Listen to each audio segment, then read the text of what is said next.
Hi everyone, welcome back to my second episode of Walk the Walk podcast. I'm here with my trainer Milan again today. Welcome Milan. Hi everyone. We're today going to speak about fear. Fear in my eyes, when I first decided to take on this training to become, trained to be a fighter, the first week of my training, the fear levels were straight up there because I didn't know what to expect. But as you go through training, I'm only in my 7th week, it does start to drop down, but never will go away. But you get used to like the skills you learn and the training. So Milan's going to talk a little bit about what he knows about it and how his students react, and then I'll go into something a bit more about it later. So Milan, fire away. What is fear to you?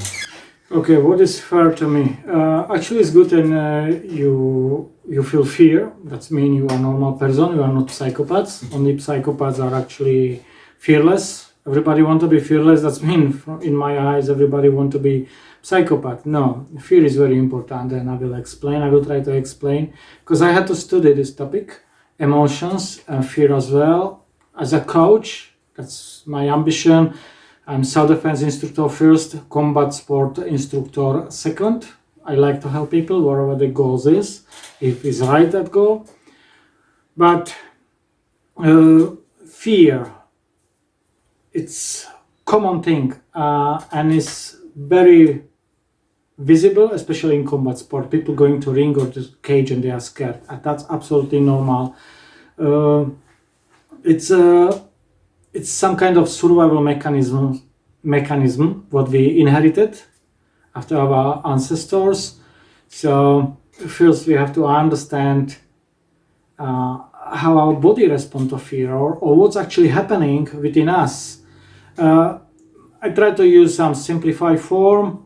Myself, I'm not a psychologist, I'm not a neurologist, but it's enough. This information is enough to understand and deal with that fear. So actually, in simplistic way, I will explain. Our brain is actually divided to like most primitive kind of. We call that reptilian brain or amygdala. Then is mammalian brain. That's more about the emotions, and then that frontal neocortex. Yeah, that's this modern one, which evolved as a last. So, and very often our neocortex, what is responsible for our cognitive abilities, is hijacked by our emotions. In this case, we can talk about fear. As I mentioned before, it's our survival mechanism. So, in a long time ago, our ancestors in ancient times, they have to, when they saw some dangerous situation or some predator, they saw predators that trigger a lots of physiological responses which help them to survive. So they freeze, and there was high possibility that predator don't see them. They cannot detect them because they was not moving.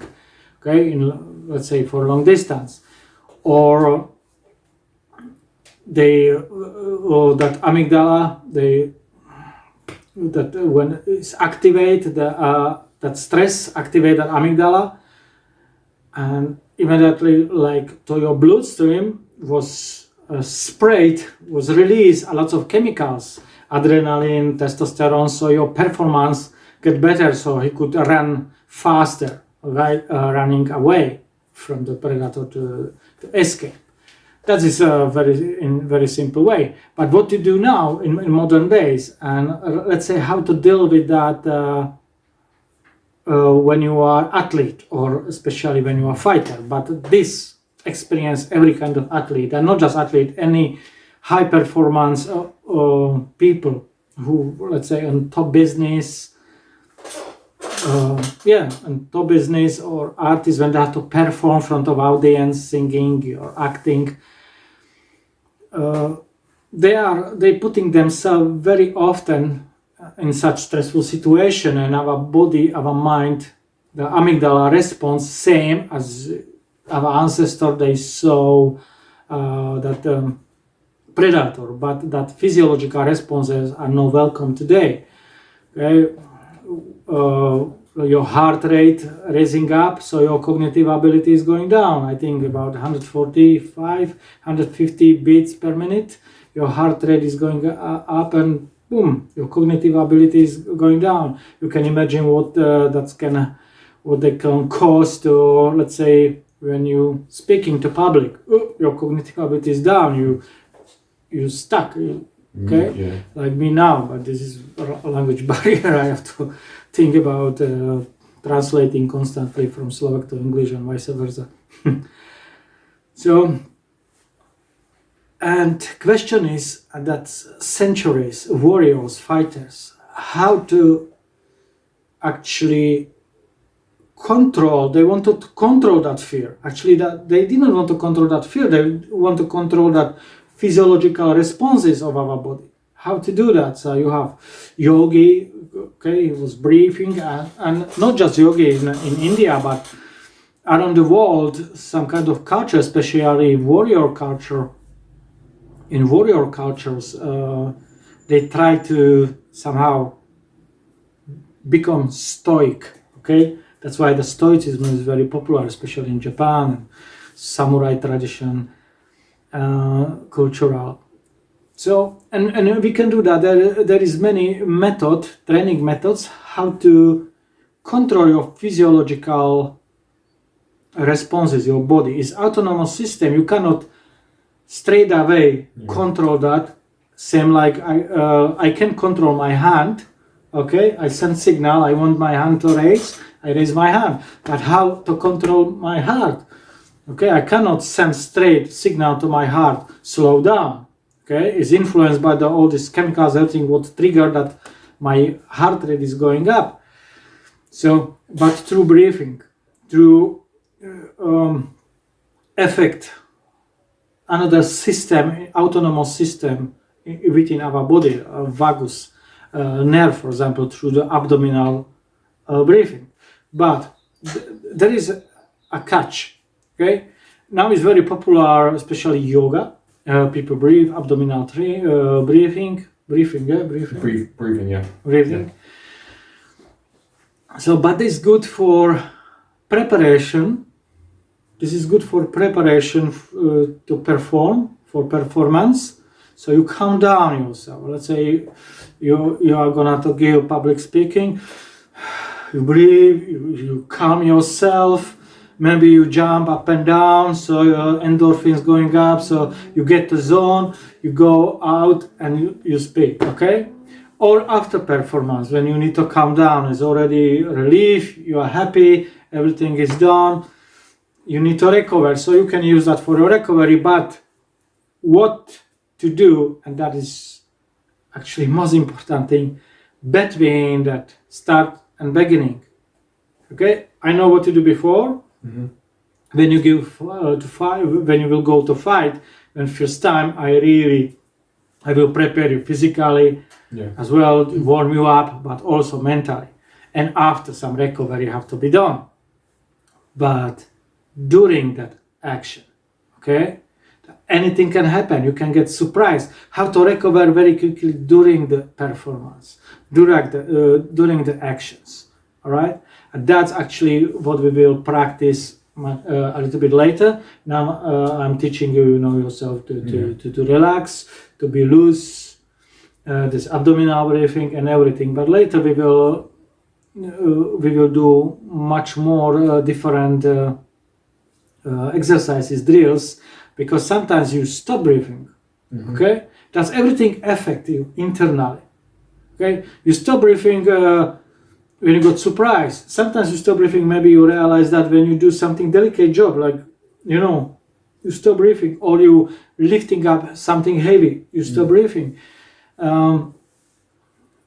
There is special drills where you will be able to perform anything what you have to perform in this time. Doesn't matter how you breathe, disrupt, how to say? Disrupt.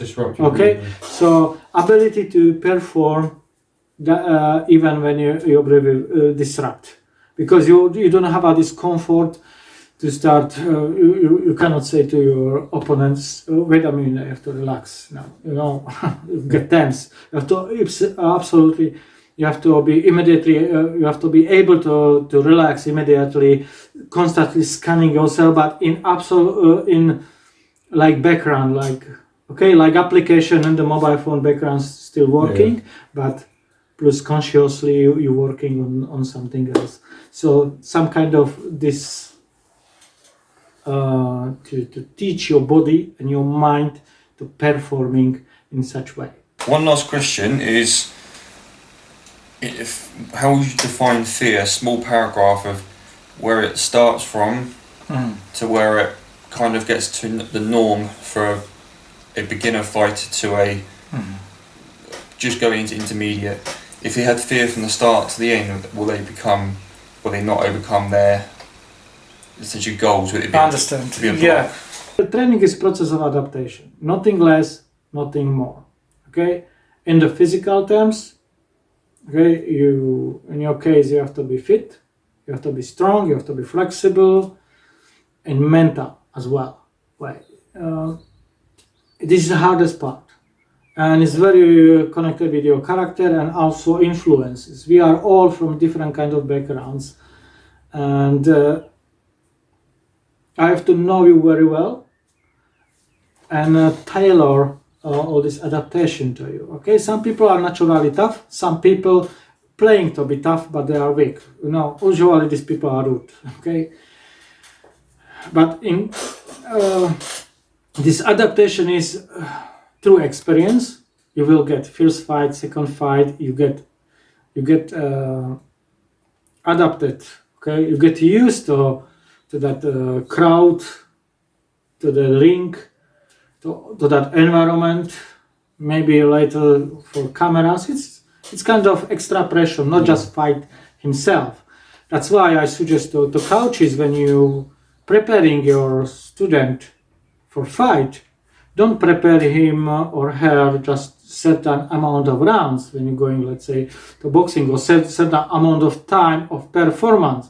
That exact performance, let's say you go 3 rounds per 3 minutes. So I don't want to prepare you exactly to 3 rounds per 3 minutes. I have to add the time and effort, energy what you spend for warm-up, plus that stress factor or fear factor, and plus as well the break between. Okay, in Latvia it's 2 minutes breaks. So it's not you relax. Okay, that stress is still there. You're still performing, even when it's break. When separate you, end of the 1 round, you go back to the corner. Still, it's a lot of effort. You're spending a lot of energy. So I'm not gonna prepare you. You go for 3 rounds per 3 minutes. Okay, that's 9 minutes of fighting. No, I am preparing you for whole day, maybe for travel, to be ready to perform well this, let's say, 9 minutes. That's very important. And mentally as well. Mentally and physically, they are interconnected.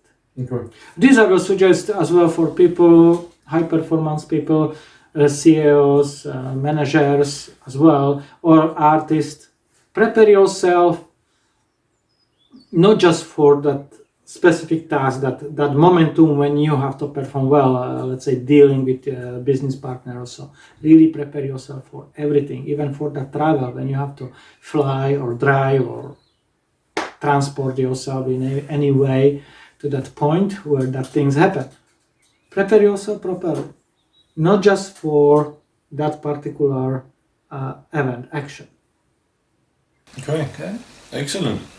Well, that's obviously fear defined in one section. If a fan was asking, how do I overcome fear?